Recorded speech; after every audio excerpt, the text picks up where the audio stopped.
makes me want to cry, but I remember. Oprah Winfrey, a name that echoes across generations, a face recognized around the world, a voice that has comforted millions. She is a billionaire, a media mogul, a philanthropist, a cultural icon. But before all of that, she was a little girl born into poverty, a little girl who knew pain before she knew peace. Her story begins in Kosciusko, Mississippi, January 29, 1954. Born to a teenage mother, Vernita Lee, and a father, Vernon Winfrey, who was mostly absent. Her mother left soon after her birth, and Oprah was raised by her grandmother, Hattie Mae Lee. Hattie Mae was strict. She taught Oprah to read by the age of 3. She took her to church. She made her recite Bible verses until she could speak them with conviction. But she also beat her hard, with sticks, with belts, with anything she could find. Oprah wore dresses made from potato sacks, not as a fashion statement, but because they couldn't afford clothes. She was teased by other children. She was called Sack Girl. She felt ugly, unwanted, invisible. At 6 years old, Oprah was sent to live with her mother in Milwaukee, and that's when the darkness began. She experienced things we can't name here. She carried that pain in silence. She buried it deep. She tried to pretend it didn't happen, but it did, and it changed everything. By the time she was 14, Oprah was pregnant. The baby boy died shortly after birth. She never named him. She never held him. She never spoke of him publicly until decades later. She ran away from home. She was sent to a juvenile detention center. They turned her away. No beds available. Eventually, she was sent to live with her father in Nashville. Vernon Winfrey was a barber, a disciplinarian. He demanded excellence. He gave her structure. He gave her books. He gave her hope. Oprah thrived under his care. She became an honor student. She won speech competitions. She found her voice. She earned a scholarship to Tennessee State University. She studied communications. She worked in radio. She became the first black female news anchor at WLAC-TV in Nashville. She was 19. But even as her career blossomed, the scars remained. She struggled with her weight. She struggled with self-worth. She struggled with the trauma she had never fully processed. In 1983, she moved to Chicago to host a morning talk show. Within months, she transformed it into a ratings powerhouse. In 1986, the Oprah Winfrey Show was born. It was revolutionary. She didn't just interview celebrities, she interviewed survivors, addicts, victims, children. She opened the door to conversations America had never had on daytime television. She talked about incest.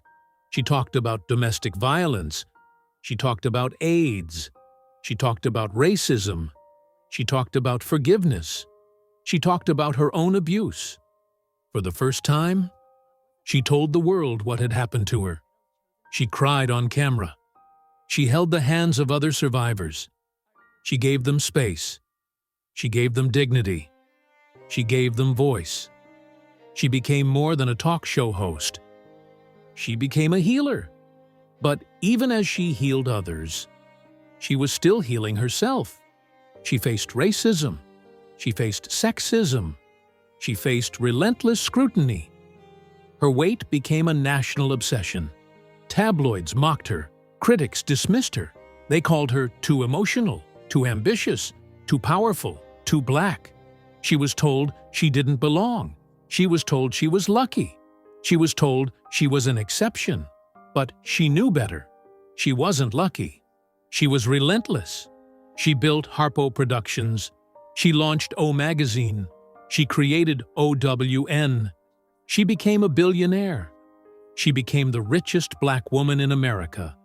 But none of it erased the pain. She carried the trauma of her childhood into every room she entered. She once said, "I still feel like that little girl who nobody believed." She didn't marry. She didn't have children. Not because she didn't want love, but because she feared repeating the cycle. She feared becoming the mother she never had. Her relationship with Vernita Lee remained strained. Oprah tried. She paid for her home. She gave her comfort. But the emotional bond was never whole. Vernita rarely acknowledged the abuse. She never said, "I'm sorry." She never said, "I believe you." When she died in 2018, Oprah mourned. But she also released something, a weight, a wound. Oprah poured her love into others, into her audience, into her philanthropy, into her partner, Stedman Graham, into her best friend, Gayle King. She built the Oprah Winfrey Leadership Academy for girls in South Africa. A dream, a sanctuary, a promise. But even that was touched by tragedy. In 2007, a staff member was accused of abuse. Oprah flew to South Africa. She cried with the girls. She vowed to protect them. It reopened every scar she'd ever buried. She has spoken about loneliness, about isolation, about wondering whether people love her, or just what she represents. She has battled depression. She has questioned her purpose. She has sat alone in her mansion, surrounded by luxury, feeling empty. And yet, she rises. In 2021, she interviewed Prince Harry and Meghan Markle. The world watched. The revelations were explosive. Racism, mental health, silence. Oprah didn't just ask questions. She understood. She had lived it. She had survived it. Her tragedy is not a headline. It's not a scandal. It's not a moment. It's a lifetime of abuse, of rejection, of shame, of silence, but also a lifetime of courage, of truth, of healing, of power. Oprah Winfrey didn't just survive. She transformed. She didn't just succeed. She transcended. She didn't just speak. She listened. She didn't just build an empire. She built a legacy. Her story is not perfect. It's not polished. It's not painless. It's real. It's raw. It's unforgettable. Behind every triumph is a tragedy. And behind Oprah's tragedy is a woman who chose to rise. Again, and again, and again. She is not just a billionaire. She is not just a brand. She is not just a host. She is a survivor. She is a teacher. She is a mirror. She shows us what it means to fall and to get back up. She shows us what it means to be broken and still choose love. She shows us what it means to be silenced and still speak truth. Oprah Winfrey's life is a masterclass in resilience. Her tragedy is profound, but her triumph is eternal.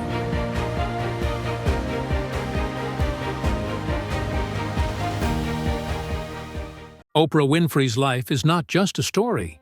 It's a symphony, a composition of heartbreak and healing, silence and speech, darkness and light. And like any great symphony, it doesn't end with a single movement. It builds, it deepens, it echoes.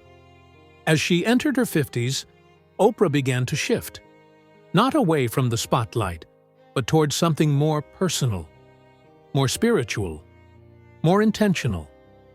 She started asking bigger questions. What does it mean to live well? What does it mean to be free? What does it mean to be whole? She began to speak more openly about energy, vibration, and consciousness. She invited spiritual teachers onto her show. She launched Super Soul Sunday. She created a space where people could explore their inner lives without shame, without judgment. And she didn't just host those conversations, she lived them. She talked about surrender, about letting go of control, about trusting the flow of life. She talked about gratitude, about waking up every morning and saying, "Thank you," even when things were hard, especially when things were hard. She talked about intention, about doing everything with purpose, about aligning your actions with your values. And she talked about legacy, not the kind measured in dollars or ratings, but the kind measured in lives touched, in hearts opened, in truths spoken. Oprah's legacy is not just in what she built, it's in what she broke. She broke silence, she broke stigma, she broke the illusion that success is easy or clean or painless. She showed us the mess, she showed us the tears, she showed us the scars, and in doing so, she gave us permission to show ours. She has said, "Turn your wounds into wisdom." And that's exactly what she did. She turned the pain of her childhood into a platform for healing. She turned the shame of her past into a source of strength. She turned the tragedy of her life into a triumph for others. But even as she gave so much, she continued to lose. She lost her half-sister, Patricia, whom she didn't even know existed until adulthood. She lost her beloved dog, Sadie, and grieved as if she'd lost a child. She lost friends. She lost time. She lost pieces of herself. And yet, she kept showing up. She kept telling the truth. She kept asking the hard questions. She kept holding space for others to be seen. She interviewed survivors of genocide, victims of abuse, people who had lost everything and still found a way to live. She didn't just listen. She felt. She cried. She held their pain as if it were her own. Because in many ways, it was. Oprah Winfrey is not just a woman. She is a witness to suffering, to resilience, to the human spirit. She has walked through fire, and she has come out glowing, not unscathed, but illuminated. She has said, "I don't believe in failure." It's not failure if you enjoyed the process, and that's how she lives, with joy, with curiosity, with grace. She has made mistakes. She has taken risks. She has faced criticism, but she has never stopped growing. She has never stopped learning. She has never stopped loving. Her relationship with Stedman Graham is quiet, private, steady. They have been together for decades. No wedding, no spectacle, just love. She has said, "He's my rock." And in a world that constantly shifts, that kind of love is rare. Her friendship with Gayle King is legendary. They talk every day. They laugh. They cry. They hold each other accountable. Gayle has been there through every storm, every triumph, every transformation. And that kind of friendship is sacred. Oprah's life is filled with sacred things, sacred spaces, sacred moments, sacred truths. She believes in the power of storytelling. She believes in the power of presence.